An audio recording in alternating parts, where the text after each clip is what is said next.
Vi har valgt at skrive om liv i rummet, og det har vi gjort, fordi at vi synes, det er meget spændende og et interessant emne, og noget, der er meget interessant for os. Ja.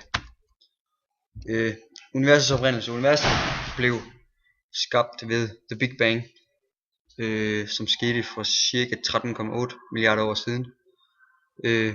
Og det skete ved, at der var en ekstrem varm og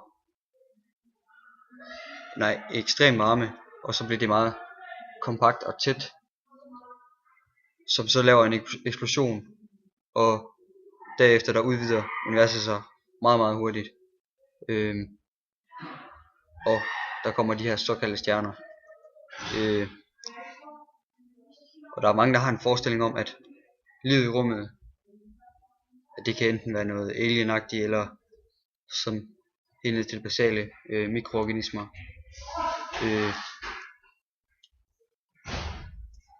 Universet det består af et tomrum, hvor der er en lav densitet af partikler, overvejende bestående af plasma, som består af hydrogen og helium. Og så er der også noget elektromagnetisk radiation, magnetfelter og støv, neutroner og sådan nogle kosmiske stråler. Og temperaturen i rummet ligger omkring 2,7 Kelvin. Der har været mange teorier om, hvordan det ser ud i det ydre rum. Den første teori kommer ved Aristoteles' verdensbillede, hvor han mener, at naturen ikke har noget vakuum. Og den her teori, som han har, den bliver bygget op under en anden teori, som en anden græker har fremstillet cirka 150 år tidligere. Han mener også, at jorden er universets centrum. Men den her teori omkring renæssancetiden bliver verdensbilledet taget op igen af nogle astronomer. Blandt andet Tycho Brahe og Galileo. Og Galileo og Tycho Brahe studerer stjernerne og finder ud af, at Galileo og Tycho Brahe studerer stjernehimlen ved at kigge igennem teleskoper.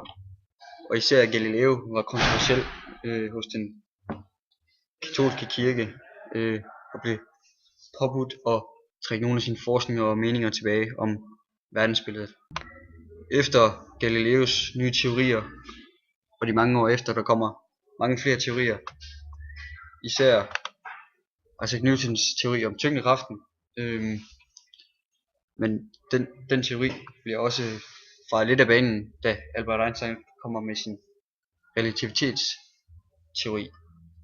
Og der er både en speciel og en almen teori. Den specielle inddrager ikke tyngdekraften i sine beregninger, hvor den almene relativitetsteori medregner tyngdekraften. Og Einstein hævder, at lysets hastighed i vakuum er en fast konstant, uafhængig af observatørens bevægelse eller referenceramme. Og måden Galileo arbejdede på bliver faktisk stadigvæk brugt, men nu bruger man bare meget større og kraftigere teleskoper til at studere universet.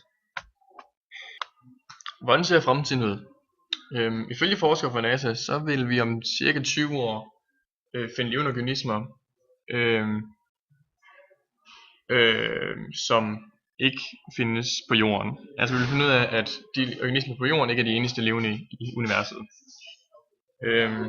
Bare for 5 år siden vidste vi ikke, at cirka omkring 15% af stjernen rundt om os har planeter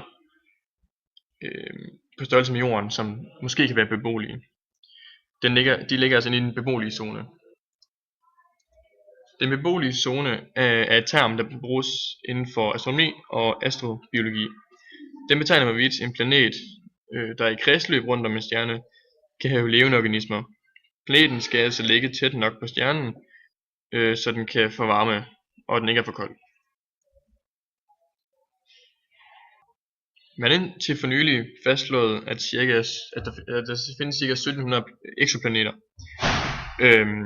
Før det troede man den eneste, eller i hvert fald en af de eneste beboende, eller måske beboende planeter ude i universet, var eksoplaneten Kepler 186f. Den er på størrelse med Jorden, og ligger godt og vel 500 lysår væk fra os. Eksoplaneter er planeter, som minder meget om vores egen. Planeterne skal have en stjerne at rotere omkring, ligesom at vi har solen.